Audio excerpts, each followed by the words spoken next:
ቤተክርስቲያን ቅድስት ለ3 ዓመት ያህል ትጨናገፋለች ሳታርፍ ገብቶባታልና ሳዊሮስ በደጉቦ ወውጉዝ አነጻ ወልቦሪዎስ ወፈሰማ ሳዊሮስ። እኔም አደራ ብዬ መልእክት ማስተላለፍ የምፈልገው ሃይማኖት ነው። ሃይማኖት ስንል ሲመቸን ከፍ አድርገን የምንናገርለት የምንመሰክርለት፣ ሳይመቸን ደግሞ አይ ጊዜው አይደለም ብለን አንገታችንን ደፍተን አንደበታችንን ለጉመን ዝም የምንልበት አውድ ወይም አደባባይ አይደለም። እንኳን ደስ ያለ ሳይሆን እግዚአብሔር ያጽናህ በሉኝ። እንኳን ደስ አላችሁ፣ እንኳን ደስ አለ። አባቱን የማከብር ትውልድ ነው ያለን። የፈተና ጊዜ ነው። ቅድም እንኳን ተሾምኩ እንኳን ደስ አለ ሲሉኝ ነበረ አባቶች። እንኳን ደስ አለ ብለዋል። ግን እንኳን ደስ አለ ሳይሆን እግዚአብሔር ያጽናህ ነው የሚባለው። ጣን አስክሯቸው ለስልጣን ብለው ነው እንጂ አባ ሳዊሮስ ወሊሶ ቤተክርስቲያን ሲከበር የሚገኙት 4 ኪሎ ነው። ወደሽ ከተደፋሽ ብረግጦሽ አይክፋሽ። ክፉ መናገር ነው እንጂ ክፉ ሰው ሲገላ አትግደል ማለት ክፉ ነው። ክፉ ነው።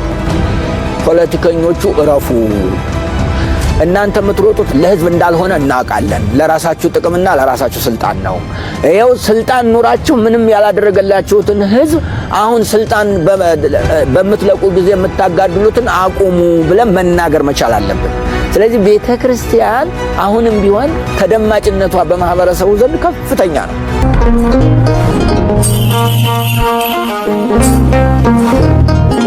ሰላም የተከበራችሁ ክቡራትና ክቡራን የሚዲያችን ቤተሰቦች በያላችሁበት የዓለም ክፍል ሁሉ የእግዚአብሔር ጸጋና በረከት የቅዱሳን ክብር በያላችሁበት ሁሉ ይድረሳችሁ። ዛሬም እንግዲህ የኢትዮጵያ ኦርቶዶክስ ተዋሕዶ ቤተክርስቲያን ይሻሉ ይመለከታሉ ያልናቸውን ወደ እናንተ ይዘን መጥተናል። ይህ የልብ አምላክ ድምጽ ነው። ዛሬ ከምንመለከታቸው ቪዲዮዎች መካከል ብፁዓን አባቶች እንዲሁም በኢትዮጵያ ኦርቶዶክስ ተዋሕዶ ቤተክርስቲያን በአባ ሳዊሮስ መሾምን ተከትሎ አሁንም እንቢታውና እሩምታው ቀጥሏል። ምዕመናንም ድምጻቸውን እያሰሙ ነው የሚገኙት። በዚህም ብፁዕ አቡነ ሳዊሮስ እንኳን ደስ ያለህ ሳይሆን እግዚአብሔር ያጽናህ በሉኝ ማለታቸው ደግሞ መነጋገሪያ ሆኗል። ዛሬ እነዚህን የምናያቸውና የምንመለከታቸው ነው የሚሆነው። ለቻናሉ አዲስ የሆናችሁ ቻናሉ ሰብስክራይብ፣ ቪዲዮ ላይክ ማድረጋችሁን አትርሱ። ኮሜንት ላይ ተዋህዶ ጸንታ ትኑር፣ የሰማዕታት ደም ይከበር እያላችሁ ኮሜንት ላይ ጻፉልን። እንግዲህ ወደ መጀመሪያው ቪዲዮ ወስዳችሁ ብፁዕ አቡነ አብርሃም የኢትዮጵያ ኦርቶዶክስ ተዋሕዶ ቤተክርስቲያን የቅዱስ ሲኖዶስ አባል የባህር ዳር ሀገረ ስብከትና የሰሜን ጎጃም ሀገረ ስብከት ሊቀ ጳጳስ ያደራ መልእክት አስተላልፈዋል። በእምነታችን ጸንተ መኖር ያለብን በእምነታችን እንዳንደራደር ሲሉ ያስተላለፉት መልእክት አለ። የእሳቸውን መልእክት ላሰማችሁና እንመለሳለን። እኔም አደራ ብዬ መልእክት ማስተላለፍ የምፈልገው ሃይማኖት ነው። ሃይማኖት ስንል ሲመቸን ከፍ አድርገን የምንናገርለት የምንመሰክርለት፣ ሳይመቸን ደግሞ አይ ጊዜው አይደለም ብለን አንገታችንን ደፍተን አንደበታችንን ለጉመን ዝም የምንልበት አውድ ወይም አደባባይ አይደለም። ሃይማኖት ቢመቸንም ባይመቸንም በመከራም ውስጥ ሆነን በደስታም ውስጥ ሆነን በማንኛውም ጊዜ ሆነን ስለ ሃይማኖት ተግተን የምንሰራበት አስፈላጊውን ዋጋም የምንከፍልበት እንጂ አስፈላጊውንም ዋጋም የምንቀበልበት እንጂ ዝም ብለን በጊዜያዊ ነገር አንድ ሰሞን ሞቅ ደመቅ አድርገነው ሌላ ጊዜ ደግሞ አፋችሁን ያዙ እንደሚባሉ ህፃናት አይነት አፋችንን ይዘን ዝም የምንልበት ጉዳይ አይደለም። ይህን አይነት መልእክት ነው ብፁዕ አባታችን ያስተላለፉት። አሁን ላይ አብዛኞቻችን ይርያልን ነው የተዋሕዶ ቤተክርስቲያን ድምጾች አሁንም መውጣት አለባቸው። እውነታ መውጣት አለበት። ቤተክርስቲያን አንድምታዋን ማስከበር አለባት። ምዕመናን መከበር አለባቸው። የሰማዕታት ደም መከበር አለበት። ይህ እየሆነ ያለ ግን አሁን ላይ እየተሰራ ያለ ስራ እጅጉን የሚያሳዝን ብዙዎችን የኢትዮጵያ ኦርቶዶክስ ተዋሕዶ ቤተክርስቲያን አማኞችና ምዕመናንን ያስከፋ ድርጊት መሰራቱ በብዙዎች ዘንድ እጅግ ያስከፋ ነው። ከእግዚአብሔር ደጅ የሚያስቀርና እንደ ሰውኛ ደግሞ ከባድ እልህ ውስጥ የሚያስገባ ነው እየተደረገ ያለው። እንግዲህ ብፁዕ አባታችን ያስተላለፉት መልእክት በዚህ ልክ ነው። እምነታችን መጠበቅ አለብን። የአንድ ሰሞን ብቻ አጀንዳ መሆን የለበትም። ተዋህዶ አንድ አጀንዳ ብቻ አይደለም መሆን ያለባት፣ ጸንታ መኖር አለባት። በእምነታችሁ ልቆሙ ይገባል። አሁን ፈተናዎች ይበዛሉ። እነዚህን ፈተናዎች ደግሞ የምንዋጣው ጠንክረን በመስራት ነው፣ ጠንክረን ጸሎት በማድረግ ነው ሲሉ ነው መልእክት ያስተላለፉት። ዕለታዊ አታድርጉት። አንዴ እሪ ብለን የሆነ ጊዜ ደግሞ ጸጥ ብለን የምናሳልፈው መሆን የለበትም ሲሉ ነው ብፁዕ አባታችን ያስተላለፉት። እንግዲህ ብፁዕ አቡነ ቄርሎስ ደግሞ ስለ አባ ሳዊሮስ የኢትዮጵያ ኦርቶዶክስ ተዋሕዶ ቤተክርስቲያን አሁን ላይ ያለው የሀገረ ስብከቱም አሁን ላይ ያለው የኢትዮጵያ ኦርቶዶክስ ተዋሕዶ ቤተክርስቲያን ዋና ስራ አስኪያጅ ናቸው ማለት ነው። ስለሳቸው ያስተላለፉት መልእክት እጅግ ልብ የሚሰብርና አሁን ቀደም የነበራቸውን ስራ ይፋ ወጥተው የተናገሩበት ነው። ይህን ላሰማችሁ። ስልጣን አስክሯቸው ለስልጣን ብለው ነው እንጂ አባ ሳዊሮስ ወሊሶ ቤተክርስቲያን ሲከበር የሚገኙት 4 ኪሎ ነው። እንግዲህ እንደሰማችሁት ነው። ፍየል ወዲያም ዝግዝግ ወዲህ ነው፣ ቆቆ ወዲያም ዝግዝግ ወዲህ የሚባል አባባል አለና እሳቸው ሩጫቸው የት ነው? 4 ኪሎ ነው። ኦሮሚያ ከኛ፣ አዲስ አበባ ከኛ እያሉ የሚናገሩ አባት ናቸው። እንግዲህ እኛ የተናገርነው በነገራችን ላይ የሰውየውን ወይም የአባን ስነ ምግባር እንጂ ጵጵስናን በተመለከተ የኢትዮጵያ ኦርቶዶክስ ተዋሕዶ ቤተክርስቲያንን አባቶች አንተ ኦሮሞ ነህ፣ አንተ አማራ ነህ፣ አንተ ትግሬ ነህ ብለን አይደለም እየፈረጅናቸው ያለን። የሰሩት ስራና ስራ ብቻ ነው። ለምን ሌሎች አባቶች እንደዛ ከሆነ አልተተቹም? ይህ በአባቶች ዘንድ እነርሱ በሚቀራረቡት በዚህ ልክ ነው እንግዲህ ፈተና የመጣባቸው። እየሮጡ 4 ኪሎ እንደሚገቡ ጫካ ላይ የወደቀን ህዝብ እስካሁን ድረስ እየተቆጣጠሩት እንዳልሆነ የሀገረ ስብከታቸውን ማህበረሰብ ምዕመናትና ምዕመናን ሜዳ ላይ በትነው የሚመጡ ሜዳ ላይ አሰማርተው የሚመጡ እረኛ ናቸው ማለት ነው። በጎች ሜዳ ላይ ተሰማርተው ለአውሬና ለተለያዩ ነገሮች አጋልጠው የሚሰጡ አባቶች ናቸው ማለት ነው። ለተኩላ የሚሰጥ አባት ማለት ነው። እንግዲህ አባ ሳዊሮስ አሁን 4 ኪሎ ገብተዋል። እንግዲህ እንኳን ደስ ያላችሁ ነው የሚባለው። እሳቸው ግን እንኳን ደስ ያላችሁ አትበሉኝ፣ እኔ የመከራ ጊዜ ነው እንደው ስልጣን ፈልጌ አይደለም እያሉ ደግሞ የተናገሩት ነገር አሽሙራቸው እንደው ወድጄዋለሁ። በነገራችን ላይ መቼም አንዴ ከተቀበልክ በኋላ ብስል ልጅ እየበላ ያለቅሳል አይደለም የሚባለው። ያን ነገር ነው እየሰሩ ያሉት። ስልጣን ተቀበሉ። አሁን ምንድነው እንደው እንኳን ደስ ያለህ እንኳን አይባልም ነበር፣ እግዚአብሔር ያጽናህ ነው የሚባል። ኮዳቸው እየሳቀቆ ነው ፈሪ ብላ ባያለ ነው እንደዚህ የተናገረው። ሲቁል አሰማችሁ። እንኳን ደስ አላችሁ፣ እንኳን ደስ አለን። አባቱን የማከብር ትውልድ ነው ያለን። የፈተና ጊዜ ነው። ቅድም እንኳን ተሾምኩ እንኳን ደስ አለህ ሲሉኝ ነበረ አባቶች። እንኳን ደስ አለ ብለዋል። ግን እንኳን ደስ አለ ሳይሆን እግዚአብሔር ያጽናህ ነው የሚባለው። ምክንያቱም በዚህ ዘመን ሹመት የሚሸሽበት ሹመት የሚያስፈልግበት ዘመን አይደለም። የፈተና ጊዜ ነው። ፈተና ነው። ሹመት ማለት አባቶቻችን እንደሚናገሩት ሺህ ሞት ማለት ነው። ስለዚህ ወደ መከራ መግባት እንጂ የሚያስደስት ነገር የለም። ለመታገል፣ ለመከራ፣ ለመሰቃየት፣ ለመሰደብ ለዚህ ነው። ግን ያው በመንፈስ ቅዱስ የሚመራው ቅዱስ ሲኖዶስ ትሰራለህ፣ መስራት አለብህ ብሎ ስለዚህ እስከምችል ድረስ መቼም መታገል ነውና ለመታገል፣ ለመሰቃየት፣ ለመፈተን ተዘጋጅቻለሁ ማለት ነው።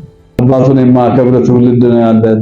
ሳደብ የሱ ስራ ነው፣ የሱ ፈቃድ ስለሆነ እግዚአብሔር እንዳደረገን እግዚአብሔር እንደፈቀደልን እንሆናለን ማለት ነው። እንደው ቅዱስ ሲኖዶስ እንደው አጥፍታችኋል። አባ ሳዊሮስን እንደው ከጫካ እንደው አስገድዳችሁ አምጥታችሁ እንደው እንደዚህ መሾማችሁ እንደው ብዙዎችን አስከፍቷል። አባታችንም ተከፍተዋል። እንደው እምቢ ብለው አስገድዳችሁ እንደው ቅዱስ ሲኖዶስ እንግዲህ መንፈስ ቅዱስ ፈቅዷል ብላችሁ አስገድዳችሁ አምጣችሁ ስለሾማችኋቸው አባታችን ከፍቷቸዋል። በእውነቱ እንደው ክፍት አድርጓቸዋል። እንደው የሚሰሩት ነገርም እንደው ጥፍት ብሎባቸዋል። አንድ አባባል አለ። ቄስ ነኝና እንደው ገብቼ ልቀድስ ይልና ቤተክርስቲያን ይገባል። እዛ ከገባ በኋላ እንደው ቅዳሴውን እኮ እንደው አሳምረን ቀድስ ነው ብሎ ይናገራል። እዛ ቤተክርስቲያን እንደው ዛሬ እንደዚህ የቀደስ ነው ቅዳሴ እንደው ሲያምር እንደው ትንሽ ደግሞ አዱን ረሳናት እንጂ ብሎ ተናግሯል። አናቱን ረስቶ ዋናውን አሃዱ ሳይባል ዋናውን አባቱን ተረስቶ እንደው እንዴት ያለ ቅዳሴ ቀደስ ነው ብሎ የተናገረ አባት አለ ማለት ነው። አባት ነው ይባዩ እንደ አባ ሳዊሮስ። አሁን ደግሞ አባ ሳዊሮስ እንደው እንደዚህ አድርጋችሁ መሾማችኋቸው እንደው አንጀታቸው ርር ብሏል። እንደው ከፍቷቸዋል። እንደው 4 ኪሎ መቀመጥ በጣም የሰለቻቸው ስልጣኑንም አይፈልጉትም ነበረ። እንደው ተገፍተው ነው ስትነገር ነው። አሁን ይሄ አባትም ያከብር ትውልድ ያለ ገና ተዋረዳለ። ገና እንደኔ ገና ተዋረዳለ። አሁንም ስነ ስርዓት ጠብቀ ካልሰራህ ገና ተዋረዳለ። ወደሽ ከተደፋሽ ቢረግጡሽ አይክፋሽ አይደል የተባለው። ገና የኢትዮጵያ ኦርቶዶክስ ተዋሕዶ ቤተክርስቲያን ምዕመናን አንጀታቸው እንዳረረ ገና ተዋረዳለህ። አሁን በስነ ስርዓት ካልሰራ የብዙዎች ደም እንደፈሰሰ አይቀርም። 4 ኪሎ ዘለህ ገብተህ ያላቅምህ አሁንስ ምን ልትሆን ነው? ይሄ የኢትዮጵያ ኦርቶዶክስ ተዋሕዶ ቤተክርስቲያን መፈንጫ። እንደው አባቶች አቅፍታቸዋል። እንደው እግዚአብሔር ያጽናህ በሉኛ። እግዚአብሔር ያጽናው በእውነቱ እንደማጽና ታውቀዋለህ። ተፈትርከ እንደምትርቁ ይታወቃል። እግዚአብሔር ያጽናህ በሉኝ አውቀህበታል። የእግዚአብሔር ጸሎት ይሰማል። እግዚአብሔር ግን መንፈስ ቅዱስን አቅርቦ ልብህን አብርቶ እግዚአብሔር የማይመልሰው ነገር የለምና ልብህን ያብራልህ፣ መስኮቱን ይክፈትልህ። ጻድቃን ሰማዕታት የነሱ ሁሉ ጸሎት ይርዳህ። ቅድስተ ቅዱሳን ድንግል ማርያም እስካሁን ባጠፋኸው ጥፋት ሁሉ ይቅር ብላ ተዋህዶን ለ3 ዓመት ያህል ተጠብቃት እንጂ የኛ የሰው ሰዎችማ እጅግ አሳልፈው ለጅብ ሰጠውናል። እንግዲህ እግዚአብሔር ያውጣል። አባታችን ምን ይላሉ? ብዙ ጳጳሳትና አባቶች በተሰበሰቡበት እውነት መናገር አቃተን፣ እውነት ለእውነት አልቆምንም ወይ ሲሉ ደግሞ ይናገራሉ። ላሰማችሁ። ይህን ያህል መዓት ጳጳስ እየተንጋጋ መዓት መነኩሴ በእንቅብ የሚሰፈር ይሄ ሁሉ መነኩሴ ይሄ ሁሉ ጳጳስ ምን እየሰራ ነው? አሁን እኮ እኔ እውነት መናገር በጣም አስፈሪ ሆነ እኮ። እንዲህ ያፈራ ይፍራ እንጂ ክፉ መናገር ነው እንጂ ክፉ ሰው ሲገላ አትግደል ማለት ክፉ ነው እንዴ? ክፉ ነው። ይሄ ነው አባታችንም እየፈረድንባቸው ያለው በዚሁ ነው። ሰው አስገድለዋል፣ ሰው አፈናቅለዋል፣ ፖለቲካ ላይ ገብተዋል፣ ቤተክርስቲያን በጥብጠዋል፣ ቤተክርስቲያን ጥቁር አስለብሰዋል፣ ምዕመናን ተከፍቶባቸዋል፣ በፖለቲካ ውስጥ ገብተዋል፣ ሰው አስገድለዋል ተው ሲባሉ ይሄ እንደዚህ አይነት ነገር ዘረኝነት አሉ። በዚህ ነው እንጂ ብፁዓን አባቶች ለምን አይሾሙም? በእናንተ አይደለኛ የምንተዳደረው። የእግዚአብሔርን ጸሎትስ የእናንተ ቡራኬ ካልደረሰኛ ምን ዋጋ አለን? ለዚህ እኮ ነው። ግን አባቶች ደግሞ ስለ ፖለቲካ እጃችን ማንሳት አለብን። ተዋህዶ ከፖለቲካ መንጻት አለባት።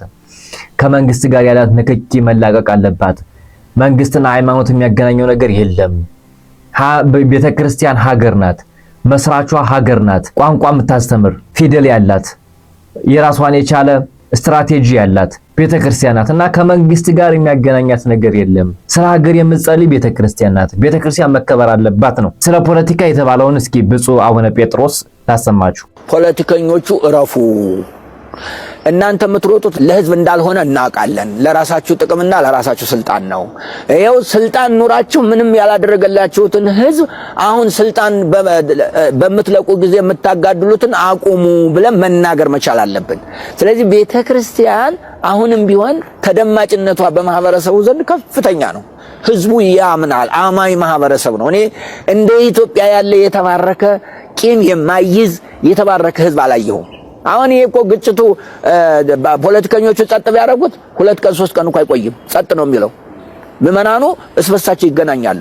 አዎ። ስለዚህ ፖለቲካ ከኢትዮጵያ ኦርቶዶክስ ተዋሕዶ ቤተክርስቲያን ከወጣ ምዕመናትና ምዕመናን ወደ እግዚአብሔር ደጅ ይሮጣሉ። ፖለቲካ አይሰሙም። ተዋሕዶ ምን ሆነች አይሉም። አንድነታቸውን ያከብራሉ። ቤተክርስቲያን ትከበራለች። ጸሎት ይበረታል። ሀገር ትጠበቃለች። ፍቅር ይመጣል። ይህ ነው መሆን ያለበት እንጂ እኛ ስለ አባቶች ፖለቲካ እየነዛን አባቶች ሌላ ፖለቲካ መንግስት ላይ ገብተው እየዛረቁ እኛ ቤተክርስቲያንና ምዕመናን እየተራራቁ ይመጣሉ። በዚህ መሃል ደግሞ የወንጌል ፍልሰት ይመጣል። አሁን አባቶች እያደረጉት ያለ ምንድነው? የወንጌል ፍልሰት አመጡ። የተማረ አይደለም የሚሾመው፣ ወንጀል በዛ፣ በዘረኝነት ሹመት በዛ። ሹመት በዘረኝነት ያክስት ልጅ፣ አጎት ልጅ፣ የሀያት ልጅ እየተሾመ ዕውቀት ሳይኖር ቤተክርስቲያንን ሳያጠና አንድምታ ሳያጠና ሳይማር ቤተክርስቲያንን የሚተች ሲሆን ተዋህዶ ቤተክርስቲያን ሌቦች ይበዛሉ። ለዚህ ነው የኢትዮጵያ ኦርቶዶክስ ተዋህዶ ቤተክርስቲያን የተማረና የተማረ ይግዛት እየተባለ ያለው እንጂ ጫካ የገቡ አባቶች እንደው ሲያሳድዱ የኖሩ እንደው ዝም ብለው ከዓመት አንዴ ገብተው ቤተክርስቲያንን እንትን እያሉ የሚበጠብጡ አባቶች፣ ለስልጣን የቆሙ አባቶች ቤተክርስቲያንን አያፍርሷት ነው።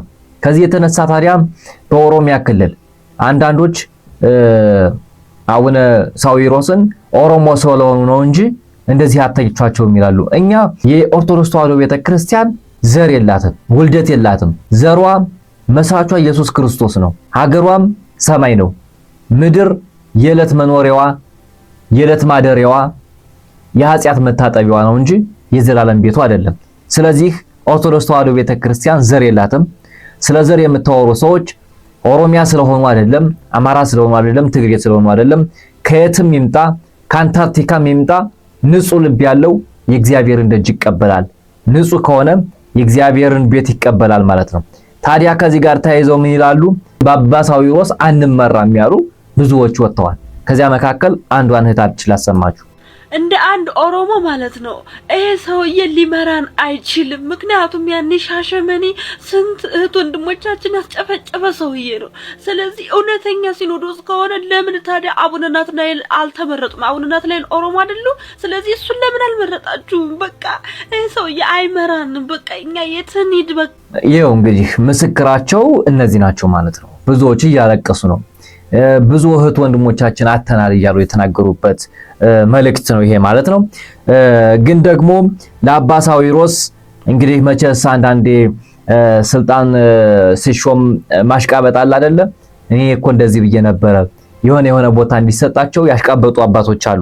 በዚህ ደግሞ ቅኔ ተቀኝተዋል። አነጻ ጎርጎርዮስ ወፈጸመ ሳዊሮስ ምንድነው ያሉ ቅኔ ተቀኙ? ሐነጻ ጎርጎርዮስ ወፈጸመ ሳዊሮስ ብሎ ቅኔ ተቀኝተዋል ማለት ነው። አዎ ቤተክርስቲያንን እንዳትሆን አድርጎ የፈጸማት ሳዊሮስ ነው። ሐነጻ ጎርጎርዮስ የሚለው ባለበት ይቀመጥና ወፈጸመ ሳዊሮስ የሚለው ግን ቤተክርስቲያን እንደዚህ አይነት ጉድ የደረሰባት በሳዊሮስ ጊዜ ነው። በሳዊሮስ ጊዜ ያልተፈጸመ ነገር የለም። ቤተክርስቲያንን ሆኖንችው ነገር የለም። ሳዊሮስ እውነትም ፈጽሟታል፣ እንዳትሆን አድርጓታል ማለት ነው። በብዙዎች ዘንድ እንዳትቆም አድርጓታል። ከዚህ አንፃር ነው እንግዲህ እና ጳጳሳት ሲጀመር ለስልጣን ለምን ይሯሯጣሉ? ለስልጣን መሯሯጥ የለባቸው። ለዚህ ደግሞ ማስረጃ ምን ይላል ሊቃውንቱ? ሲጀመር ጳጳስ ለመሆን መፈለግ በራሱ እኮ ውርደት ነው። የለም እንደዛ ከየትኛውም ትምህርት አለ? ከየትኛውም ማለት የለም። ራሱ ፈልጎ ጳጳስ የሆነ የለም። አባ ቴዎድሮስ የሚባል ጳጳስ ልትሆን ነው ሲባል ጭምጭምታ ሰምቶ ጆሮውን ቆርጦ ያውቃል። አካለ ጎዶሎ አይሆንም ለማለት አንድ ጳጳስ በምን ያክል ክብር እንዳለው የተነገረና የተማርነው ነው። ቤተክርስቲያናችን በእያንዳንዱ በትርጓሜ ቤትም በአንድም በሌላ ቦታም ይሄንኑ ነው የምትዘክረው። ስለዚህ ብፁዕ አቡነ ሳዊሮስ ቅዱስ ሲኖዶስ የጠቅላይ ቤተ ክህነት ስራ አስኪያጅ አድርጎ ሲሾማቸው እኔ ከየት መጣ የማይባሉ እንዲሁ ከሰባዊነት በወረደ መልኩ አንድ ከ20 ዓመት በላይ ቤተክርስቲያን በጵጵስና የመሩ አባትን እንዲሁ ዝም ብሎ እንደ ተራ ነገር ሲሰድቡ ሲዘልፉ እየተመለከትናቸው። አንድ ያልገባኝ ነገር እሳቸው ኦሮሞ ስለሆኑ ነው ከእሳቸው ጋር ጥላቻ ያለው ወይስ የኦሮሞ ህዝብ እንዲሁ እየተጠላ ህዝበ ክርስቲያኑም ጭምር እየተጠላ እንዲቀጥል ነው? ኦሮሞ ስለሆኑ ሳይሆን ከ20 ዓመታት በላይም ስላገለገሉ ሳይሆን አሁን ቀደም ምዕመናን ስላገለገሉ ሳይሆን አሁን እየሰሩት ያሉ ስራ በተዋህዶ ቤተክርስቲያን ዘንድ ስላልተወደደና ህዝብ አጥፊ ስለሆኑ ብቻ ነው። ዘረኝነት በዛው ዘረኝነትህን፣ ብሔረተኝነትህን ከዚያው ብሔረተኝነት ማድረግ ትችላለህ። መምህር ነኝ ባይነህ ነገር ግን ስለ መምህርነትህ ያስመሰከርከው ነገር የለም። የተዋህዶ ቤተክርስቲያን ለምን 1000 ዓመት አያገለግልም? ከተሳሳተ ተሳሳተ ነው፣ ይወቀሳል፣ ይታረማል፣ ቀኖና ይሰጠዋል፣ ንስሐ ይገባል። 20 ዓመት ስላገለገለ የሥራ ልምድ ልሰጠው ነው? ይሄ እኮ የእምነት ጉዳይ ነው። ለምን 100 ዓመት 1000 ዓመት አያገለግልም? የሥራ ልምድ መስጠት ከፈለግ ከዛው ስጠው። ነገር ግን በዘር በሃይማኖት የምትቆሰቆሱ ሰዎች እዛው እንደ ዘረኝነታቸው እዛው ቆስቆሱ። ቅድም ተናግሬዋለሁ። በኦርቶዶክስ ተዋህዶ ቤተክርስቲያን ዘር የለም። መምህር ነን ባዮች፣ አዋቂ ነን ባዮች ተዋህዶ ቤተክርስቲያን አትበጥብጧት። ምዕመናትና ምዕመናን በያላችሁበት የዓለም ክፍል ሁሉ ይህን ድምጽ የምትሰሙ መራገብ፣ በወንጌል አማኞች ግራ መጋባት፣ በተኩላዎች ግራ መጋባት እንዳይገባችሁ። እንደነዚህ አይነት ዘመን ሲፈጠር ራሳችሁን መጠበቅ ያስፈልጋል። ታላላቅ አባቶች ገዳማውያን ጋር እየሄዳችሁ ራሳችሁን ጠብቁ። እና የኢትዮጵያ ኦርቶዶክስ ተዋህዶ ቤተክርስቲያን ምዕመናትና ምዕመናን እንግዲህ ዛሬ ፕሮግራማችን ይህን ይመስል ነበረም። ለሌሎች እንዲደርስ ሚዲያችን ሼር፣ ላይክ ማድረጋችሁን አትርሱ። ኮሜንት ፔጁ ላይ ደግሞ የሰማዕታት ደም ይከበር እያላችሁ ጻፉልን። የሚሰራላችሁ ይህ ቢሆን የምትሉት አስተያየት ካላችሁም እዚሁ ላይ ማስቀመጥ ትችላላችሁ። ቅድስተ ቅዱሳን ድንግል ማርያም የአምላክ እናት አኩራሪተ መዓልት ሰዓሊተ ምሕረት ድንግል ማርያም ወላዲተ አምላክ ሀገራችን ኢትዮጵያ ዳሯን እሳት ውስጧን ደግሞ ወይን አድርጋ ከነጣቂዎች ሁሉ ተጠብቀን። ይህ የኦርቶዶክሳውያን የልብ አምላክ ድምጽ ነው። በሰላም እንገናኝ። መልካም ጊዜን ተመኘን።